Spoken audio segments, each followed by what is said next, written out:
Bienvenidos amigos, hoy les traigo un video maravilloso.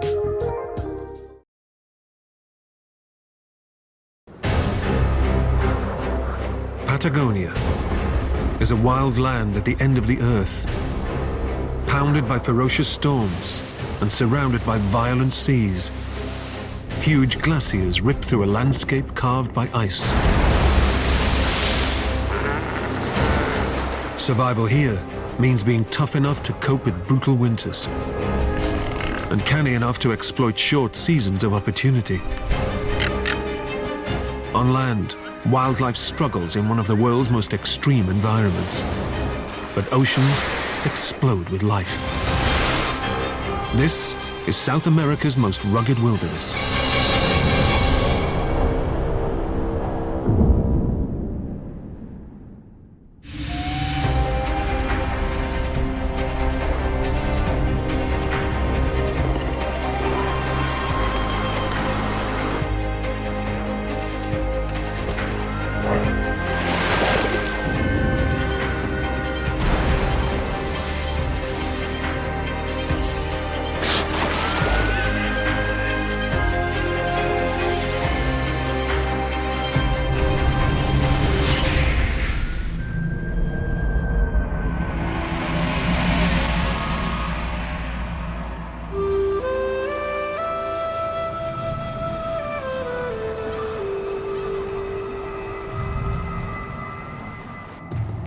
Patagonia is the southernmost part of South America. Stretching south from the Rio Colorado, it covers over 300,000 square miles of Argentina and Chile. It's a place of extremes, home to one of the world's largest deserts. And yet billions of liters of fresh water are locked into the ice of its vast glacier fields. It's a land of the unexpected, where unusual animals live in unusual places. Penguins nest under desert plants. Relatives of the camel sit out winter snows. And parrots live by the sea. Gripped by winter for nearly half the year, Patagonia is a tough place to survive. Spring and summer are all too brief, and wildlife must rush to take advantage of a short opportunity to hunt and breed.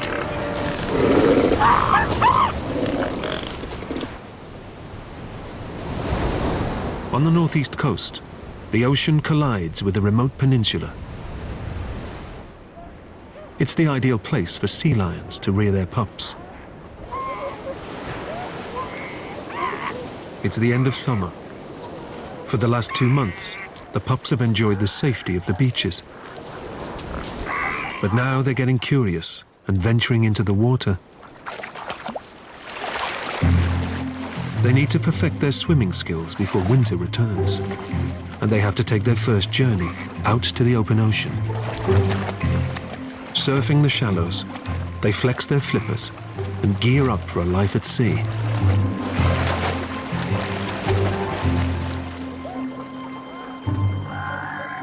But this nursery isn't a safe place.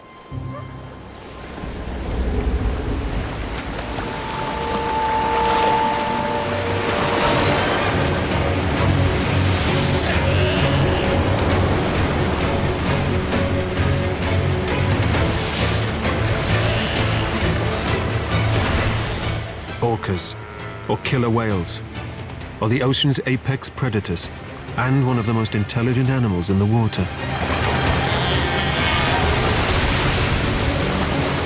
This Patagonian shore is the only place in the world where killer whales have learned to beach themselves as a hunting technique. It's a very risky maneuver.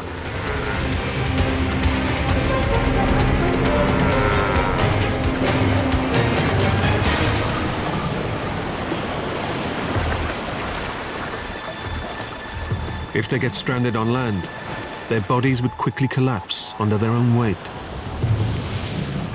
The killer whales patrolling Patagonia's beaches have learned how to wriggle back to deeper water. The hunter's window of opportunity is short-lived. In just 2 weeks, the sea lions will leave the beaches and head south to the rich feeding grounds of the South Atlantic.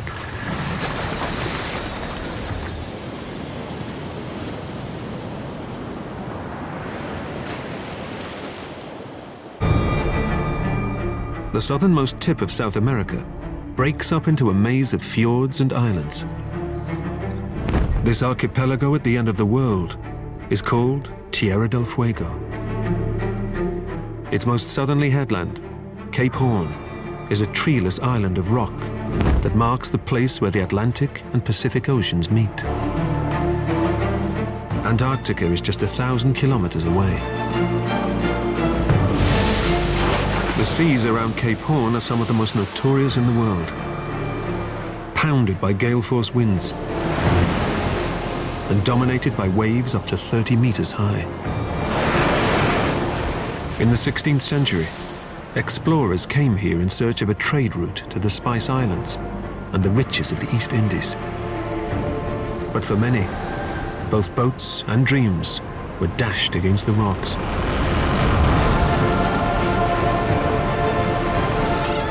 Over 800 ships have been wrecked trying to round Cape Horn, and for centuries, it was known as the sailor's graveyard.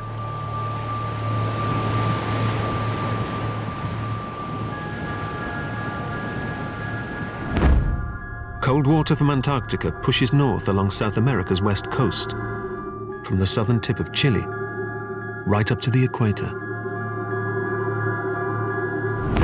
This vast, cold tongue of water is known as the Humboldt Current.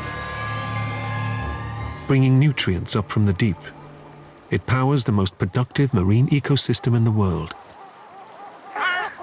While they may have claimed the lives of hundreds of sailors, the cold seas around the tip of Patagonia are bursting with life. Sardines form shoals that can be 20 meters across and made up of hundreds of thousands of individuals. A fifth of the world's entire fish catch comes from these waters. And so much fish attracts specialist fish hunters.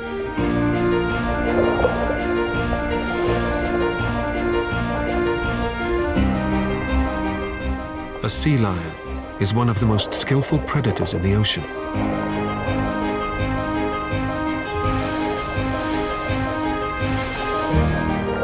His rich diet helps him build up a layer of blubber, several centimeters thick,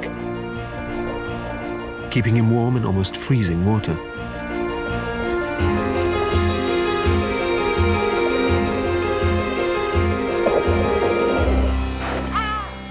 Tierra del Fuego is surrounded by icy waters,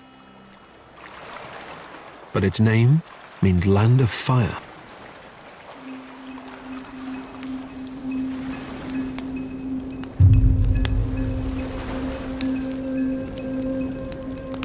This archipelago was named by Portuguese explorer Ferdinand Magellan, who led the first European expedition here in 1520. From his ship, Magellan saw fires on the beaches that belonged to the native Yaghan and Shelknam people. Reports from this voyage tell of encounters with people 12 feet tall that roared like bulls. Magellan called these fearsome people Patagon, after the giant in a popular Spanish novel of the time.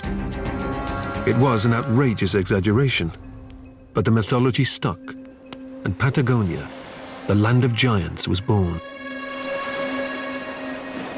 But evidence of it remains. Mounds along the seashores are formed from piles of shells, known as concheros, all that is left of lost settlements.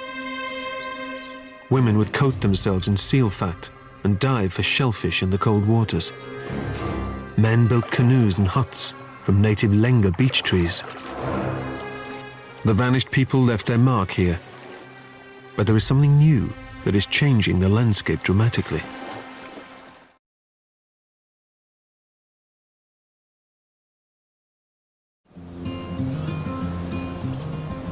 The forests of southern beech trees on Patagonia are some of the hardiest trees in the world.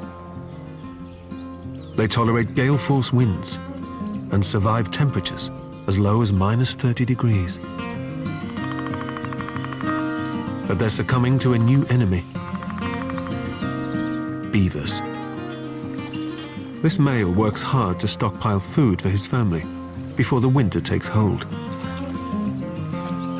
In a few short weeks, his pond will freeze over, but he'll still be able to access his underwater larder. His thick, oily coat keeps him warm in the icy water. Like all rodents, this beaver has an insatiable desire to chew. His chisel-like teeth never stop growing, so he needs to gnaw wood to wear them down.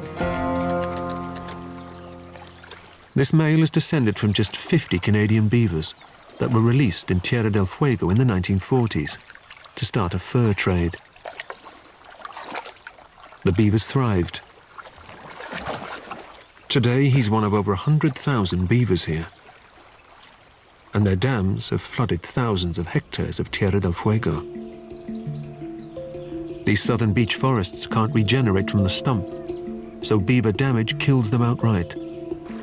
Beaver dams turn pristine streams into stagnant ponds. Native animals such as these austral parakeets are suffering as a direct result.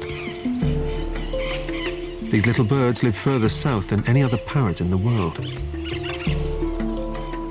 As beavers cut down more and more trees, the parakeets' food supply and potential homes are running out. There's another bird here that seems to be thriving in the wake of the beaver's destruction, but only in the short term: the Magellanic woodpecker. A red-headed male forages with his family.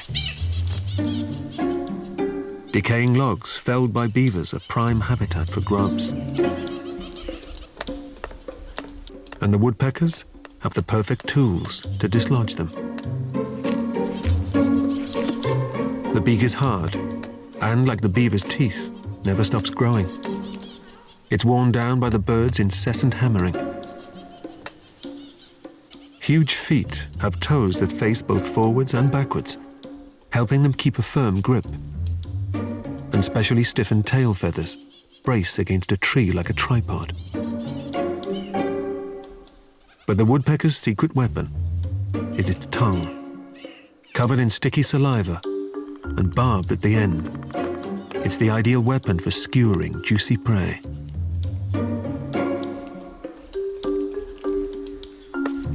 The woodpecker's tongue is also a built-in shock absorber. The tongue is almost as long as the bird's body, and it wraps around the woodpecker's skull, helping protect its brain from the impact of drilling for grubs.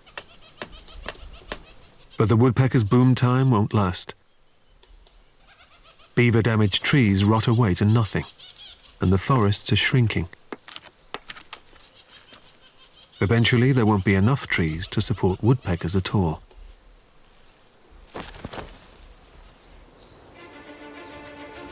Tierra del Fuego's snow-capped hills are the tail end of the longest mountain range on Earth.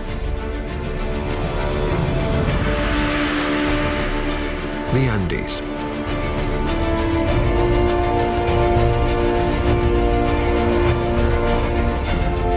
They stretch north, 7,000 kilometers to Venezuela, on the Caribbean coast. They're so big, they determine the weather of the entire South American continent.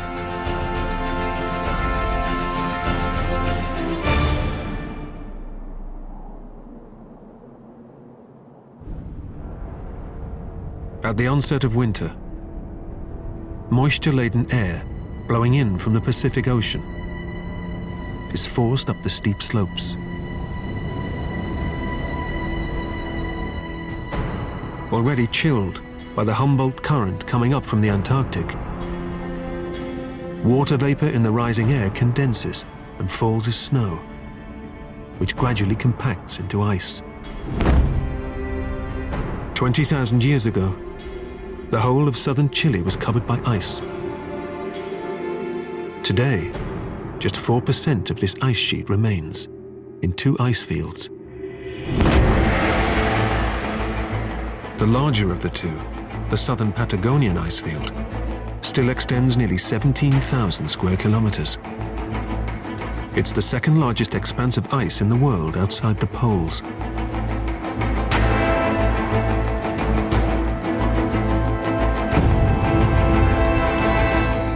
As winter approaches, more and more storms bring new snowfall to feed the ice field. Days shorten to just 7 hours of light. In the shadow of the freezing peaks, flamingos fuel up while they can. Their tongues pump up and down 6 times per second, pushing water through their beaks, allowing them to filter out algae and invertebrates. Soon the lake will freeze over, and the flamingos will be forced to move north, towards the equator. Not all animals can escape the brutal grip of winter. They have no choice but to sit out the snows.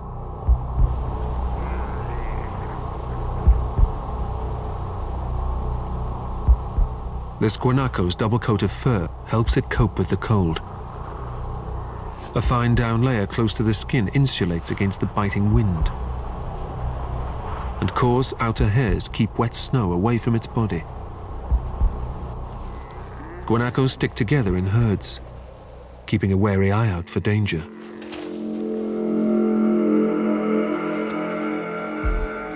The puma is a constant threat. A grey fox is wily enough to follow the herds and ekes a meager living, picking up scraps from any puma kill. But climate is the biggest killer here. Not all animals will survive the 5 long months of winter.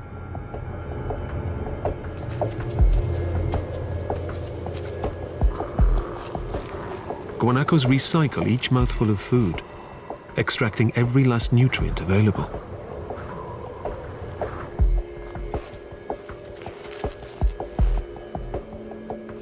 A puma is desperately hungry. But the guanacos are on high alert.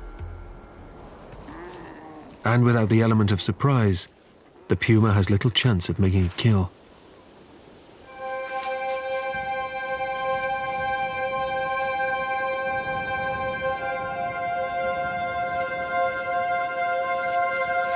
A hare is hardly more than a mouthful.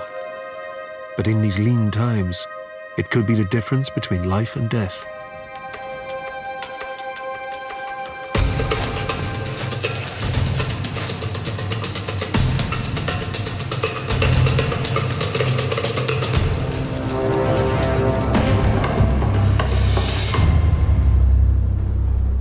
There'll be few scraps left over for scavengers this time.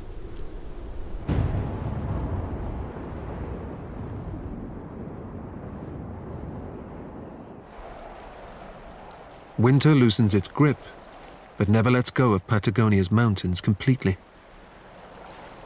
Some snow melts, but the temperatures never rise enough to make much impact on the reservoir of ice.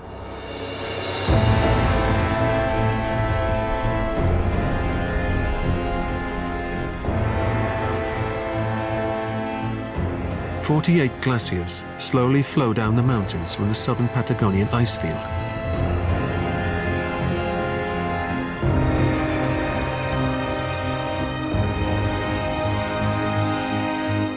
The Perito Moreno Glacier stretches for nearly 30 kilometers, filling a valley with ice up to 700 meters deep.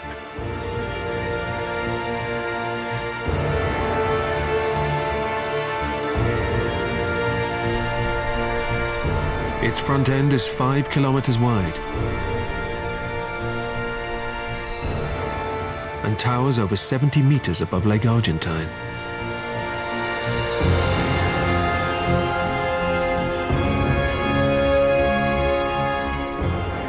As it reaches the water, the ice destabilizes, and breaks apart, a process known as carving. It's not melting, but collapsing under its own weight as its rock foundation gives way to water.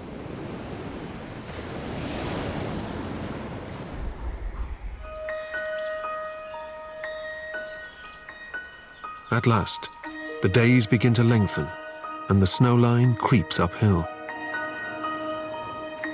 The worst is over, and for those that have survived through to spring, this is a new season of opportunity.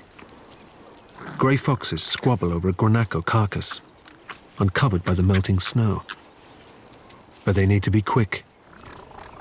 Andean condors outdo foxes in size and numbers, and soon muscle in on the feast. But even at this time of year, the condors wage a constant battle with the elements. They're very picky about where they roost, choosing an east-facing cliff to make the most of the weak spring sunshine. To help them fly, they rely on thermals, rising up the rock wall. With a wingspan of 3 meters, they can soar for hours, barely flapping their wings. Young birds try and find their place in the hierarchy of the roost. But there is a strict pecking order, and larger white-collared adults get the best perches. Intruders are not tolerated. Condors take 7 years to reach maturity and can live for over 50 years. So it's a long, hard climb to the top of the ranks.